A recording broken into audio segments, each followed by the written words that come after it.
नमस्कार, स्वागत है आप सभी का प्राइम न्यूज में और मैं हूं आपके साथ प्रियंका चावला। रुक करेंगे देश दुनिया से जुड़ी तमाम बड़ी खबरों की ओर। दिल्ली में तेजस्वी और राहुल की मुलाकात आज दोपहर 2 बजे होगी दोनों की मुलाकात। बिहार चुनाव को लेकर महागठबंधन में फंसा पेच। सीट बंटवारे को लेकर आरजेडी कांग्रेस में फंसा पेच। कांग्रेस 60 सीटों की कर रही मांग। मुकेश सहनी ने मांगी 40 सीटें। बिहार में महागठबंधन के भीतर सीट बंटवारे को लेकर खींचतान तेज हो गई है। इसके चलते लालू प्रसाद यादव, तेजस्वी यादव को दिल्ली में कांग्रेस नेता राहुल गांधी और मल्लिकार्जुन खड़गे के साथ बैठक करनी पड़ रही है। आपको बता दें कि इस बैठक में सीट बंटवारे को लेकर, सीट शेयरिंग को लेकर मंथन होना है। हालांकि एनडीए की तरफ से सीट शेयरिंग को लेकर ऐलान कर दिया गया है, लेकिन अभी तक महागठबंधन में जो खींचतान है वो देखने को मिल रहा है। आपको ये भी बता दें कि आज जो नामांकन की प्रक्रिया है उसका दूसरा चरण की प्रक्रिया भी आज शुरू हो चुकी है, लेकिन अभी तक सीट बंटवारे को लेकर ही सहमति नहीं बन पाई। आपको बता दें कि कांग्रेस 60 सीटों की मांग कर रही है। 137 सीटों की मांग यहां पर आरजेडी की तरफ से की जा रही है और मुकेश सहनी ने भी 40 सीटें यहां पर मांग ली है। ऐसे में सीट बंटवारे को लेकर खींचतान देखने को मिल रहा है। इसी खबर पर ज्यादा जानकारी के साथ हमारे साथ वरिष्ठ सहयोगी न्यूज रूम से अमित जुड़ चुके हैं। अमित, सीट बंटवारे को लेकर महागठबंधन में अभी तक खींचतान देखने को मिल रही है, तो आज जो ये बैठक होने जा रही है, क्या इसमें कुछ निष्कर्ष निकल पाएगा, कुछ कंक्लूजन इस बैठक में निकलेगा? देखिए प्रियंका, आज की जो बैठक तेजस्वी प्रसाद यादव और राहुल गांधी जो मिलने जा रहे हैं, जो मीटिंग होगी, इसके अलावा इसमें केसी वेणुगोपाल भी इस मीटिंग में होंगे, मल्लिकार्जुन खड़गे होंगे।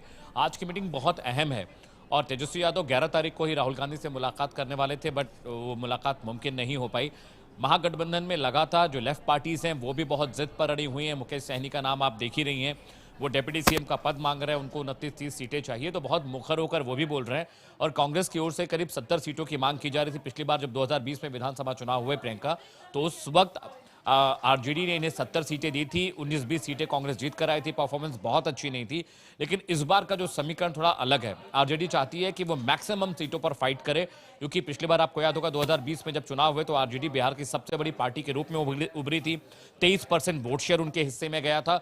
और इस बार जो तेजस्वी जिस तरह से बहुत एग्रेसिव कैंपेन कर रहे थे और एसआईआर को लेकर बहुत मुखर थे, नौकरी देने का उन्होंने जो ऐलान किया कि 20 महीने के भीतर एक नया कानून आएगा, 20 दिनों के अंदर नौकरी दी जाएगी, हर घर में एक सरकारी मुलाजिम होगा, इस तरह की जो एग्रेसिव बातें वो अपने कैंपेन में कर रहे हैं, that is leading towards a very aggressive poll fight. लेकिन इसमें एक बात समझनी जरूरी है, क्योंकि अभी तक कांग्रेस ने तेजस्वी यादव को बतौर मुख्यमंत्री उनके नाम का ऐलान नहीं किया है, तो प्रोजेक्शन का बहुत अहम कैटलिस्ट है प्रोजेक्शन चुनाव में। खासकर आप मुख्यमंत्री का अगर चेहरा नहीं बता रहे हैं तो कम से कम जो वोटर्स हैं उनको क्लैरिटी नहीं मिलती है। जैसे अगर कोई नेशनल अगर इलेक्शन है तो आपको बताना होता है कि प्रधानमंत्री का चेहरा कौन होगा सरकार बनने के बाद, तो ये सब चीजें बहुत साइकोलॉजिकल इंपैक्ट वोटर्स पर डालती हैं। हालांकि जितने सर्वे बिहार में हुए देश से कि तेजस्वी यादव बिहार में सबसे ज्यादा लोकप्रिय मुख्यमंत्री का चेहरा है, दूसरे नंबर पर पीके हैं, तीसरे नंबर पर नीतीश कुमार खिसक कर आ गए।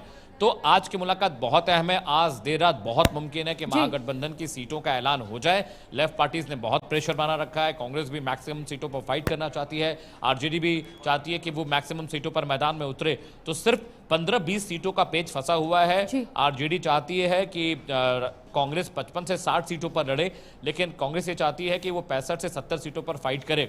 एक बहुत अहम बात ये भी है, मुख्यमंत्री के चेहरे को, प्रोजेक्शन को लेकर भी लगातार नाराजगी लालू प्रसाद यादव जता चुके हैं। आरजेडी में खेमे में ये बात हमेशा से रही कि अगर तेजस्वी यादव बिहार की कोऑर्डिनेशन कमेटी के प्रेसिडेंट हैं, अध्यक्ष हैं, तो कम से कम ये बात तो अनसेड है कि भाई ये मुख्यमंत्री का चेहरा है। लेकिन राहुल गांधी की ओर से इस बारे में कोई बात नहीं की गई। केसी वेणुगोपाल जब बिहार के, तो उन्होंने मीडिया के प्रेस कॉन्फ्रेंस में ये बात कही थी कि जब चुनाव हो जाएगा प्रियंका, उसके बाद हम डिसाइड करेंगे कि मुख्यमंत्री का चेहरा कौन है। तो अभी भी कांग्रेस को लगता है कि they can play on front foot, लेकिन बिहार की जो राजनीति है बहुत वो कास्ट बेस्ड है।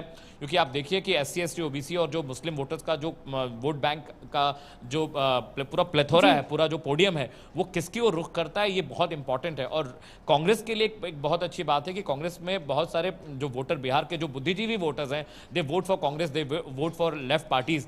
लेकिन सबसे बड़ा प्रॉब्लम यह है कि सीमांचल में ओवैसी ने अपने कैंडिडेट उतार दिए हैं, वहां पर SC ST OBC और मुस्लिम वोटर्स कटेंगे जो आरजेडी का नुकसान करेंगे।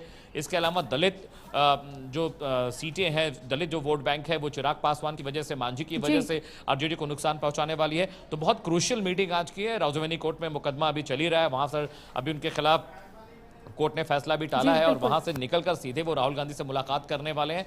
बहुत अहम होगा आज का ये देखना कि क्या कांग्रेस 70 सीटों पर फाइट करने जा रही है या जो आरजेडी चाहती है कि दिल be playing on 65 to 70 seats. Back to you Priyanka. जी बिल्कुल अमित, देखने वाली